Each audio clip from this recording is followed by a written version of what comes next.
So my day job is digital communications officer at the UK Space Agency. And outside of that, I am a space writer and science communicator. And what that involves is that in both those areas, I talk about space all the time. So an example of the things that I write about are the UK space sector and how it's growing and all the exciting things that are happening. And other things that I write about are astronomy related. So things to do with our solar system and also space exploration missions that have happened in the past or are happening, which is very exciting to write about. What got me excited about space was when I was in primary school and my teacher was teaching us about the solar system. And this was the first time when I was 8 years old that I'd even heard of planets existing and the fact that we existed in a solar system.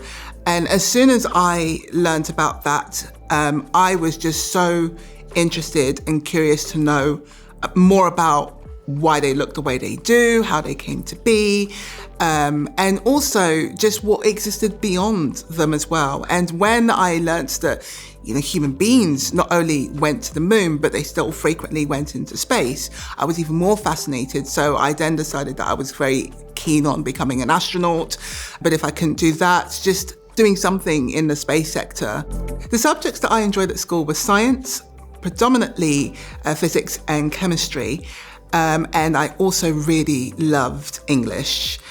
The hobbies I used to do when I was younger would mainly be, I loved creative writing. So making up short stories, poems. I would just find myself doing that quite a lot, which I have found to be incredibly beneficial in my career as a writer.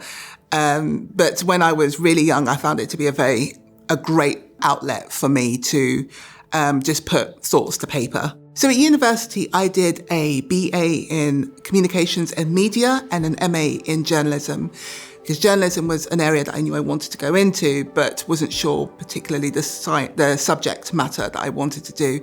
But doing those courses really did show me how to put an article together to make it engaging and also to make it accessible to a wide range of audiences.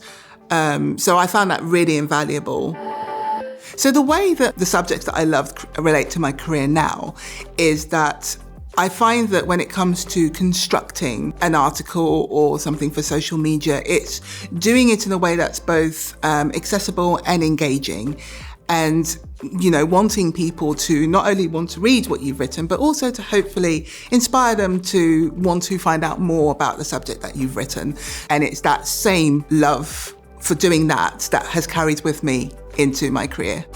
What made me realise this was a career I could do was when I was younger, I really loved watching the sky at night. And Patrick Moore was a huge inspiration of mine. And I always used to think how amazing it would be if I could present the sky at night, because that would just be something I'd really love to do. But I didn't think it was likely or going to be possible because you don't see many people who look like me presenting science programs. But then when he passed away and the new presenters were introduced, and one of them was Maggie Aldrin-Pocock, someone who looks exactly the way I do, it made me realise that, wow, it actually is possible, because here is somebody who I can see myself in doing exactly that. And it was because of seeing that's what led me towards wanting to go into science communication and getting myself into a space where I could be talking about space to a wide variety of people. As somebody who was and still is a huge fan of watching the sky at night, now I write for the Sky at Night magazine, which is really amazing, and it's such an honour to be able to do that and to be able to contribute towards a magazine, writing about a subject that I love very much, but also just being involved, just being involved in that legacy that I grew up with. So it's something that I'm very, very thankful to be a part of. So if anybody's watching this who is from a similar background to me and is thinking that this is something that they would like to have a go at, but they maybe feel a bit held back, I would say still go for it. Give it a go, because you never know where it could lead you.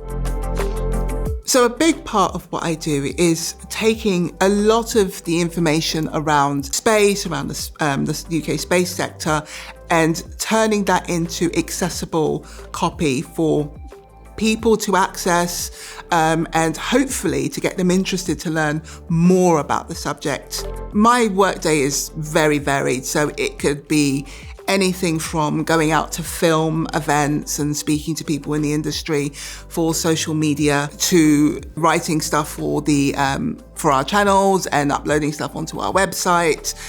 So it's incredibly varied. But outside of that, if I'm writing, then I would spend the day doing research into that subject area and maybe speaking to people who work in that field and then putting together an article.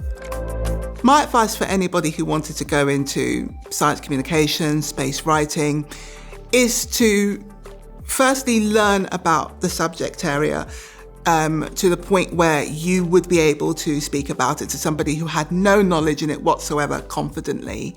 And that way you will be able to make it less scary for them to understand the subject matter, and also to get them very interested in learning more about it. If you love writing, then practice writing, do writing courses or do English, that kind of thing, and just learn how to be able to construct a really interesting and engaging story. I would say the key skill set is being curious and interested in what it is you're writing about, because that will really come across in your work. But ultimately, go for it. Absolutely go for it.